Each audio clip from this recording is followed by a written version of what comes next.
عن مسلسل أبو العروسة ورومانسية طارق مع زينة والانتقادات الكتير اللي اتعرض لها المسلسل الأيام دي.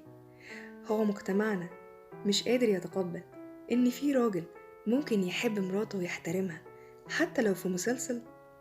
أنا مش عارفة هو عمل إيه أكتر من إنه احترمها وقدرها لما عمل لها الفطار مرة ولا مرتين في السرير، لما بياخد باله منها ومش بيسيبها تنام زعلانة ولا يوم، لما يعبر عن مشاعره كل يوم بإنه يقول لها بحبك.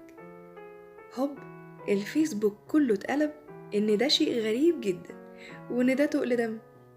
بعد كده ترجع البنات تشتكي إن الرجالة قليلة الذوق وإن الجواز بهدلة وإن الحب بيروح مع أول شهر وبيختفي. طيب إذا كانت الرجالة شايفين هجوم البنات الفظيع ده واعتبار طارق مثال للأوفر والتمثيل، إزاي عايزاه بعد كده يحترمك أصلا ويحبك؟ هيفتكر إنك ممكن تشوفيه ما عندوش شخصية. عن الرسول صلى الله عليه وسلم إن أم المؤمنين حفصة كانت قصيرة القامة، فلما كانت تيجي تركب الدابة كان بيقعد على ركبته علشان هي تطلع. والسيدة عائشة رضي الله عنها لما غارت رمت صحيفة الطعام فكسرتها، فالرسول جمع اللي اتكسر وقال غارت أمكم.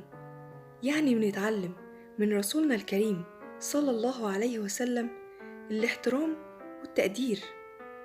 عايزين نرجع لاحترام بعضنا وللشياكة وللبساطة في التعامل، أكيد ده هيصلح علاقات كتير قوي.